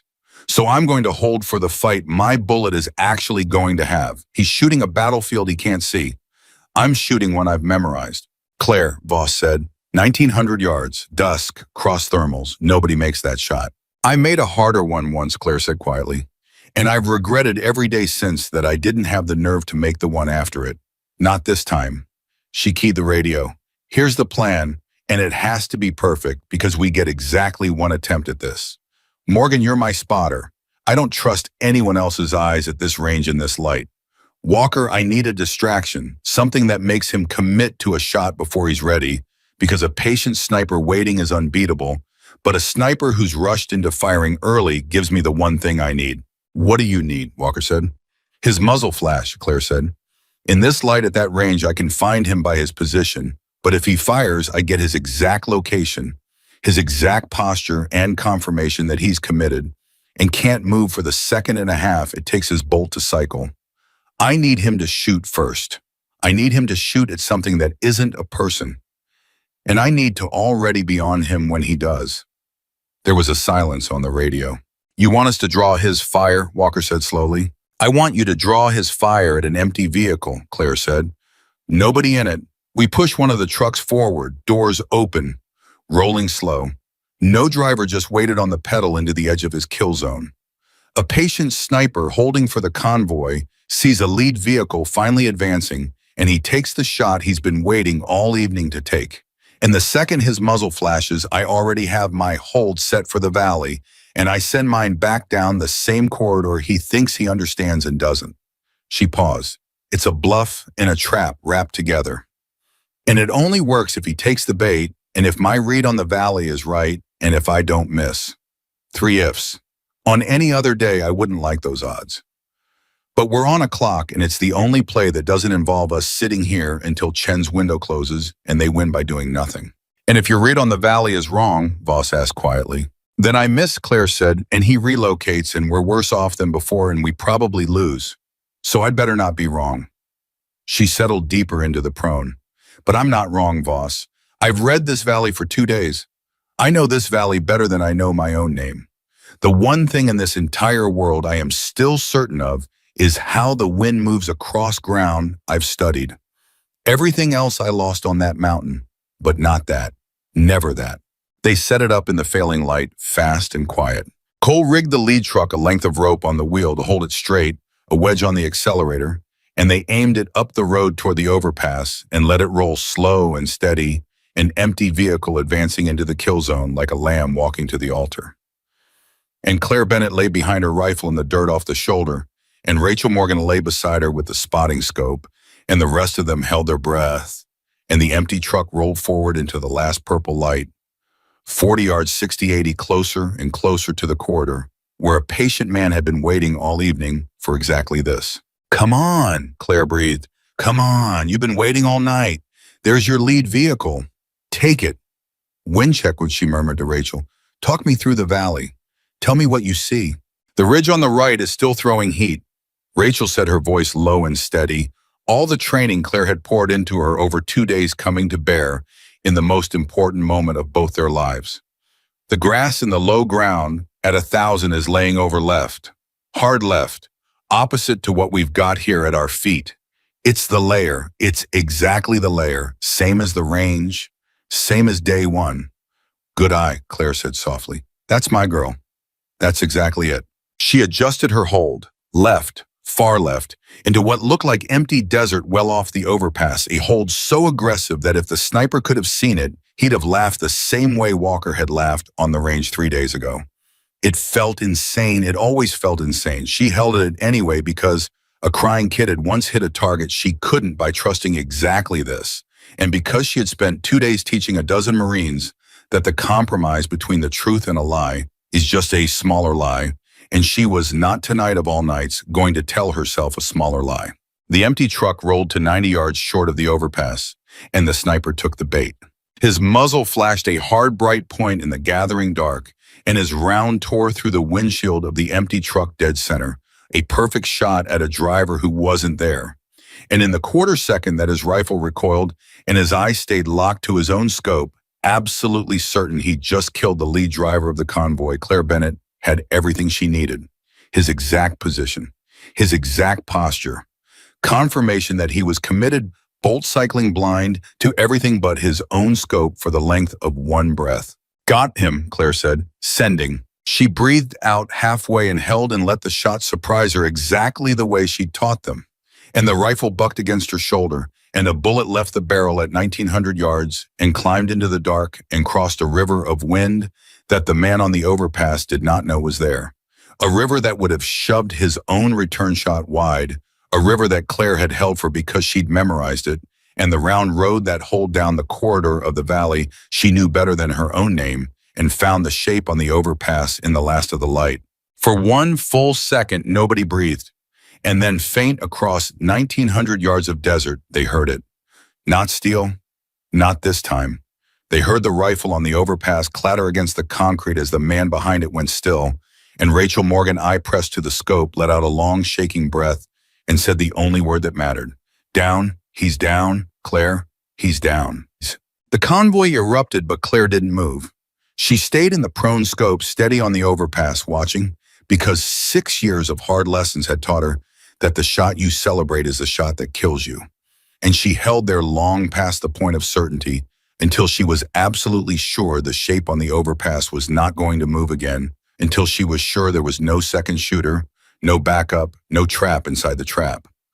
Only then did she lower the rifle. Only then did she let herself shake. Rachel's hand found her shoulder. You made the shot, she whispered. 1,900 yards, in the dark, across the layer. You made the shot nobody makes. We made the shot, Claire said, and her voice cracked. I couldn't have seen the wind without you calling it. 2 days ago, you couldn't read that valley. Tonight, you read it perfectly at the worst possible moment in the dark with a life on the line. You did that. Everything I taught you, you did that.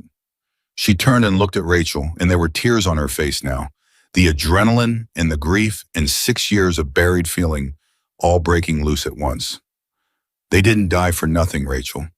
My brothers. Everything they taught me, everything I learned, reading Wind on Mountains, I can't name. I just poured all of it into you and Diaz and the rest, and tonight it kept us alive. That's not nothing. That's the opposite of nothing.